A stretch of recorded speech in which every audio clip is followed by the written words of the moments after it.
All right, guys, in this video, we are finally making it. This is the video that I've been thinking about doing for a long time because over the last 4 years, I've had so many people reach out and ask me like how I left Canada, why did I leave Canada? Do I regret it? What is the decision? What's happened since I made the decision, and all these different things. And so I wanted to make a video explaining the 10 reasons why I left Canada, but also not just the reasons behind it, but the story and the transformation that's happened afterwards. So I hope you guys enjoy this one and let's jump into it.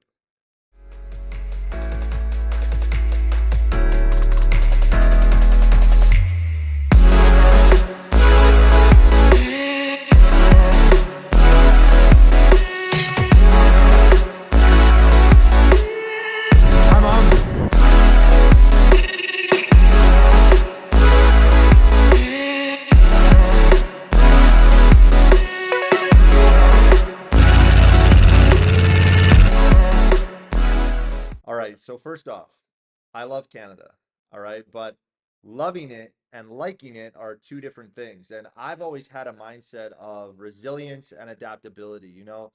Deciding to live somewhere is a choice. It's not a circumstance, and my journey began probably differently than most of you because, when I was born, 5 years later, my family actually moved to South Africa. So I have a worldview of, seeing other countries, living in other cultures, meeting different people, trying different foods. I'll never forget the first time I went and put my feet in the Indian Ocean. I was probably 6 years old, 7 years old at the time. And I went and ran up the beach, along the beach, and ran into this water. And I was expecting it to be cold, but it was warm. It was like a bath, it was like bath water warm. And, through my teenage years and through college and working and starting to, build a business in Canada and all these different things, that worldview started to get reshaped again when the pandemic hit. And since leaving, my life has gone through an absolute transformation, both inside and out. Myself, I've gone through a transformation, inside and out. So, I wanted to do this video because a lot of people have asked me, what are the main reasons why I left, and how can they maybe do something similar? Because a lot of people, to be honest, maybe moved to Canada thinking that it was going to give them this dream of having a better life, more freedom, opening a business, being able to raise their family and have healthcare and have, more opportunity. And, it would be better than the place that they left. This is a very common thing with a lot of people that immigrate there. But then there's people like me that, we were raised there. I was raised there, the majority of my childhood. There were 6 years I was in South Africa, and then the rest of the time I was there, till I was about 17. Then I moved to the States and then back, and then I lived there again till I was, in my 30s. And so I just want to break down some reasons, and then I want to talk about what's happened since then, because I really believe that, Canada is an amazing country.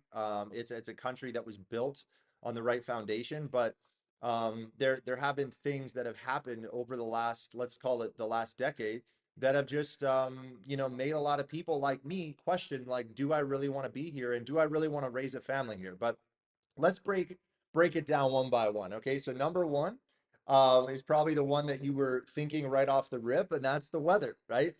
Canada's winters are harsh and long and brutal, right? And the cold, for me, growing up in another country for 6 years, and seeing a lot of warmer climates and experiencing that, I started to get worn out by the winters. Like, I really felt like, as summer and fall would come along, because we have 4 seasons, it would happen to me and a lot of other people, where we would almost get this, like, kind of this impending sense of, oh my God, winter's coming, right? And then in winter, something that's very common is seasonal depression, where a lot of times, people will just they get so worn out by, it's dark a lot, it's cold a lot, you got to go out and start your car, you got all these things you got to do.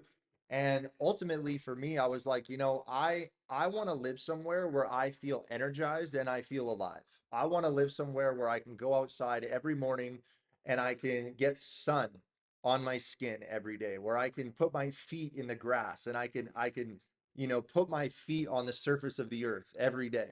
And what's interesting is my health transformation really started the minute that I stepped out of the cold and made that decision to move. And that was when things really shifted for me, And I have another video on this channel about how I, finally got the health and body that I wanted, and how I started to help a lot of other people. I've helped dozens of other men now do the same thing, and I've got videos on my mental health journey and secrets and things that I've learned, and really, providing as much value as I can about that whole conversation and that whole topic. But the second reason, okay, number two, is really the lack of freedoms.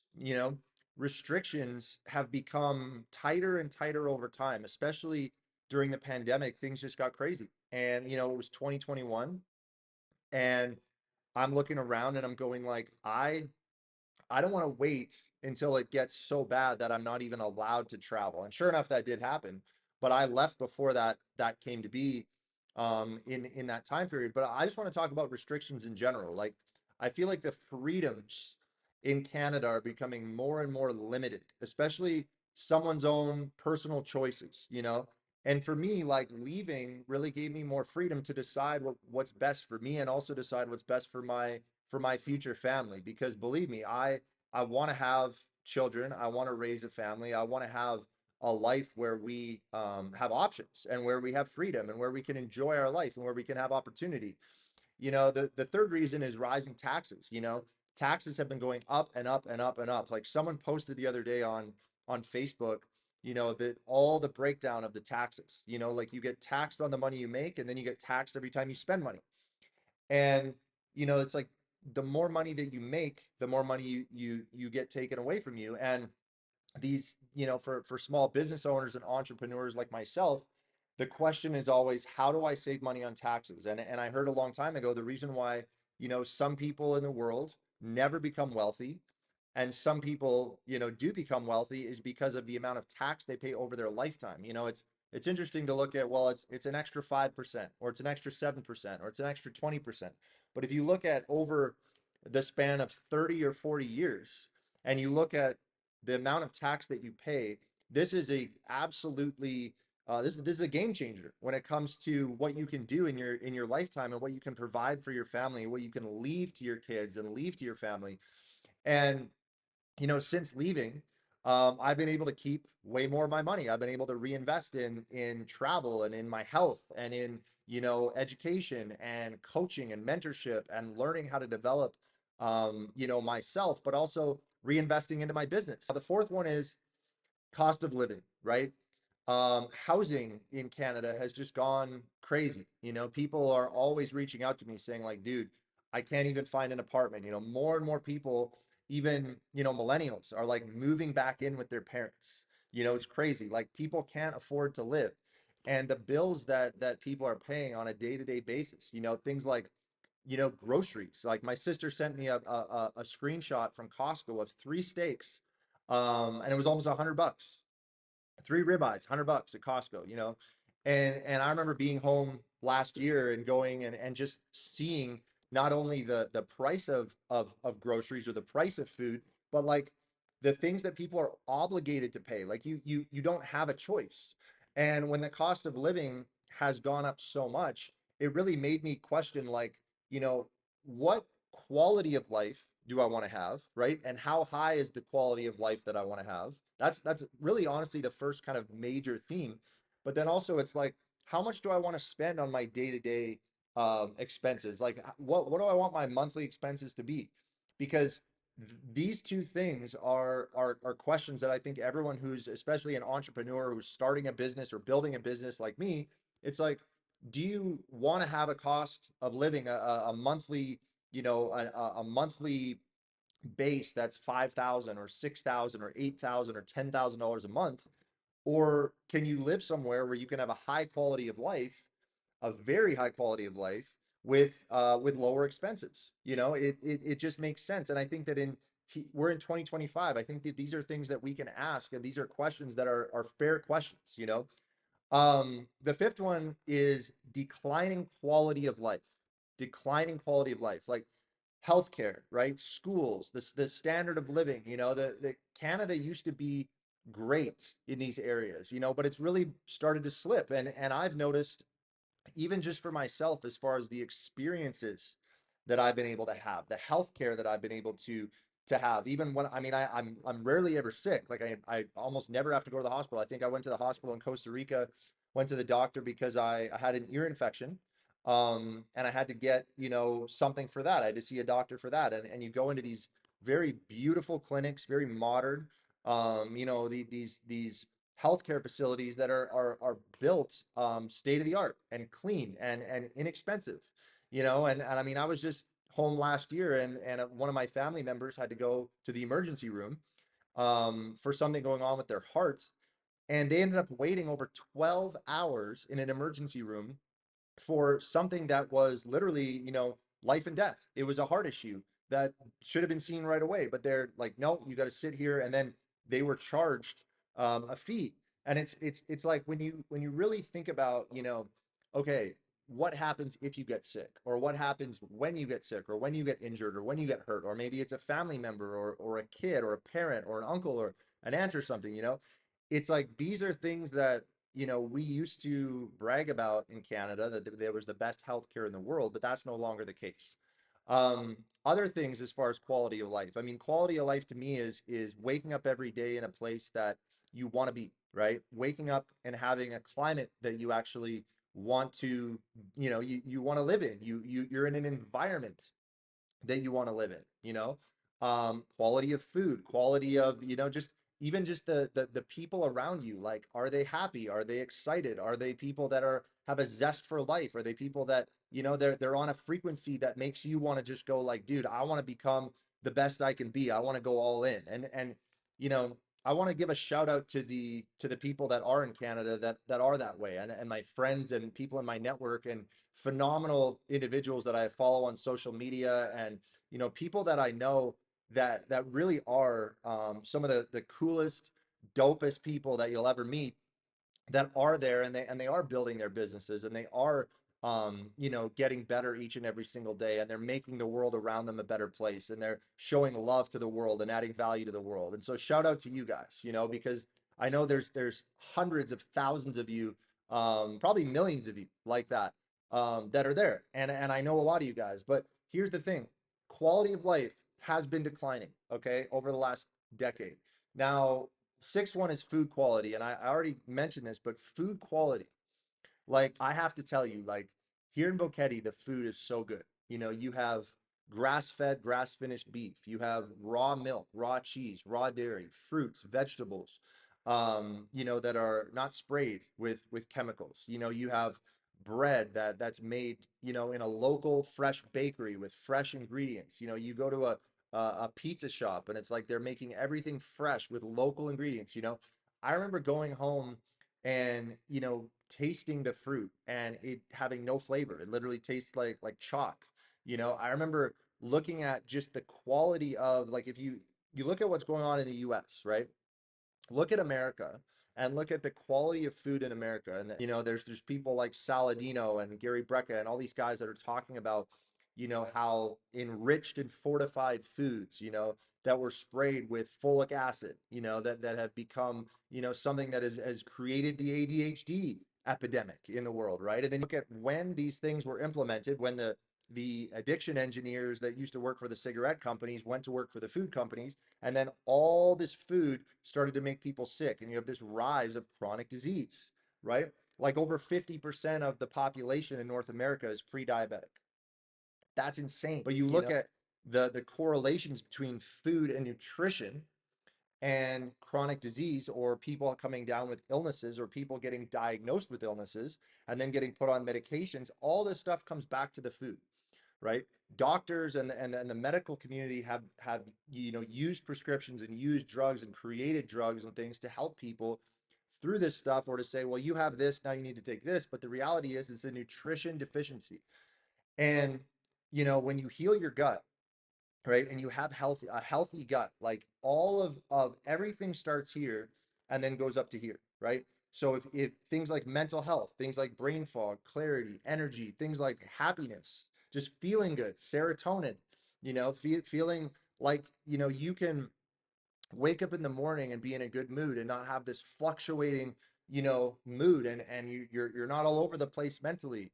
You're not dealing with anxiety and depression and all these things. Like, this all stems from the foods that we eat. And if you look at the US and you look at Canada and you look at, all the food that comes up, even from Mexico, this food gets sprayed with preservatives so that it's good for 2 weeks. I have to say, like, since leaving, I've had access to fresh, local, healthy food, and it's had a major impact on my physical health, my mental health, and I would honestly never, ever want to go back. Okay, number seven is government control. Like, I remember during the pandemic having cops showing up to my house to make sure that I was there, to make sure that I was, being a good boy, not walking my dog. I wasn't going outside in my yard. I wasn't putting my neighbors at risk. I remember coming across the border and seeing people in the hazmat suits. And I remember coming across the border and seeing, you got to go through these testing stations and then they got to take you in and interview you. And then, they're looking at our social media accounts. Like the government control, the censorship even that's happened since I left, with the censorship of the news, the censorship of the media, people having, there's fires happening and people can't even see where the safe zones are for the fires because they aren't able to actually view it on their phone. It says this has been censored by the government of Canada, and these types of things, this type of control, it's little bits at a time. It's little bits at a time, little bits at a time, and then they pull back, right? And they go a little bit more and they kind of see how far they can push it and then they pull it back. And this also comes, with there's other stuff that comes along with that, like, people that are now getting paid every few months. The government's just giving them a check, right? This is the beginning of socialism. This is the beginning of communism at the end of the day. This is where, we start to lose our freedoms and the government steps in and says, we got you, we're going to take care of you, we're going to keep you safe, we're going to provide for you, right? And when you tie in everything, the censorship, the taxes, all these things, I have felt more autonomy. I felt more freedom in how I live my life and how I make decisions since I left. And, I hear this from people all the time. Like, they don't want to deal with the decisions that the government's making. They don't want to even stomach the decisions. They're just on Facebook ranting about it, saying, "Oh, I can't believe this is happening."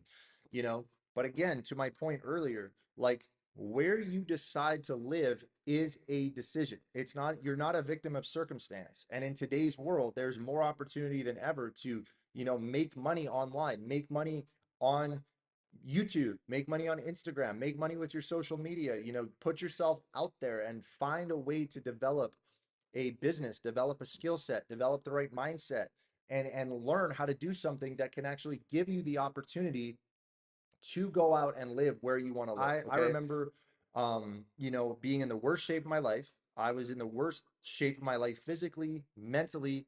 I was stressed out. I could not calm down. I don't think I actually ever did calm down until I left Canada, but I learned how to focus on calming down, becoming mindful. I learned how to meditate.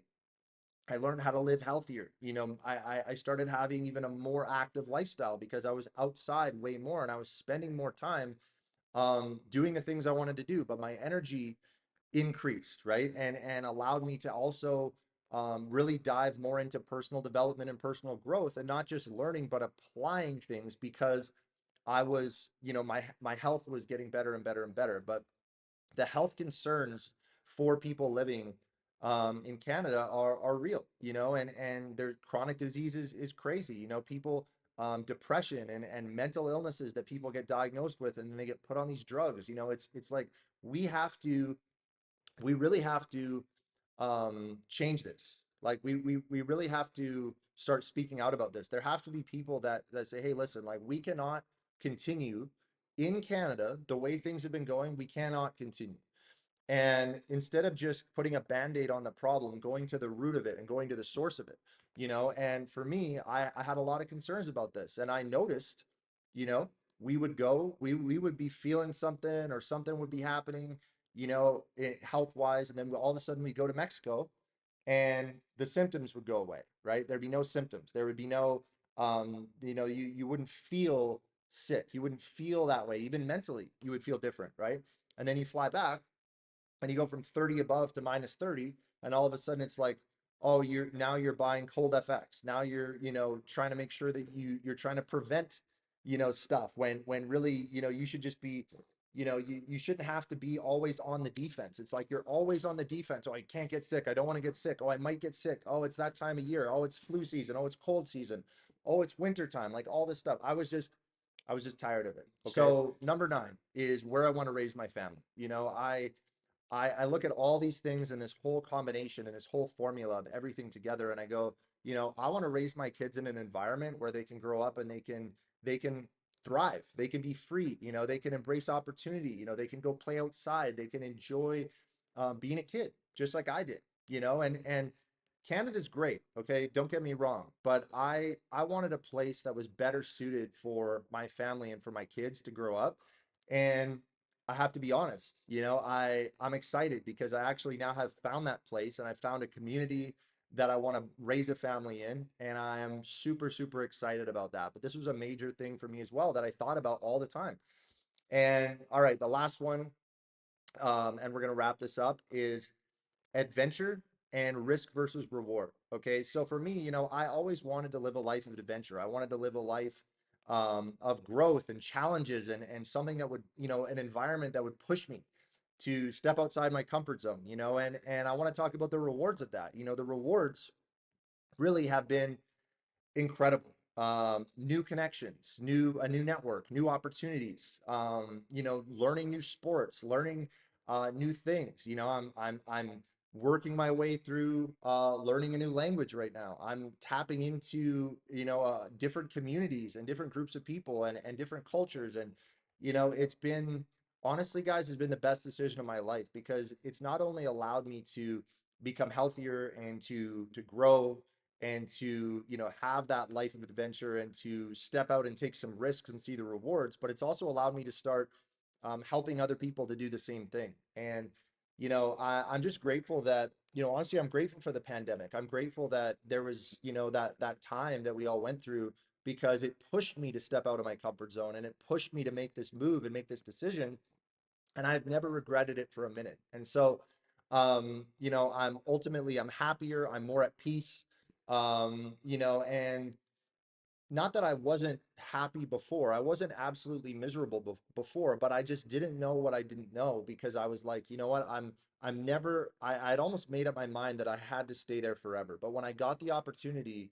to go somewhere else and I really started to wrap my head around the ramifications of that and the result of doing that, I got really excited. And 4 years later, it's been 4 years. It's crazy. I'm looking back at Facebook and seeing these memories of like, oh, it's been 4 years since I moved to Costa Rica. I'm just grateful and I'm excited that, now I get to really build my life and my future here in Panama and in this incredibly beautiful place. I know I showcase a lot of it on Instagram and Facebook, and I'm posting all the time. And here on YouTube, I'm going to be showing a lot more of that. So, guys, you know, this is a there is a better way to live. Sometimes there's a simpler way to live. There's a more peaceful way to live. And the materialistic nature as well of North America was something that was really getting to me. It was like a cancer that just wants to eat you all the time. It's like having bigger and better and more is something that, I remember feeling that as a kid, but now feeling it again leaving. It's been freeing, to just be able to have a different mentality. And trust me, we have an abundant life. We have a beautiful life. I have everything I could honestly ever want or ask for here, but it's just simpler, and you don't have the same types of pressures in that sense either. So guys, all that to say, again, I love Canada. I love my country. I love my family. I love my friends. I love my network there. All my my people that I've built relationships with over the years. Like, I love you guys, and I miss you guys all the time. But at the same time, thinking about the future and not just the next year, but the next 10 or 20 or 40 or 50 years, I'm truly excited about living down here and having the opportunity to build a life outside of Canada. So I hope you got value from this video. If there's anything that you want to add, or there's any thing you want to add to the conversation, go ahead and leave a comment down below. I would love to, I'll respond to all of them, and we can have a conversation. And guys, go ahead and watch this video next to see how I transform my health and my body, and have helped dozens of other people do the same thing now, and how I've been on this incredible new journey in the last year. So Guys, with that, be blessed. Thank you so much. And we'll see you guys on the next one. All right. Take care.